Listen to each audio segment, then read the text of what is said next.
Hi guys, so sobrang lakas ng ulan pero kahit ganun, binisita ko pa rin itong PBB house or PBB brother house kasi day off ko rin naman ngayon and malapit lang din naman kami dito nakatira. So, uh, wag nyo na lang pansinin yung background na ulan. Kaya ako nagpunta dito ngayon kasi alam ko hindi ako makakapunta sa midnight kasi bukod sa may pasok ako, although 6:30 PM pa naman yung pasok ko, pero yung uwi ko from work.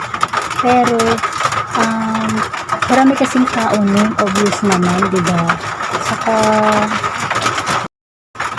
baka maipit din ako and syempre siksikan yun, maraming tao and hindi naman ganun kalaki yung venue, ayos lang, sa bahay na lang siguro ako.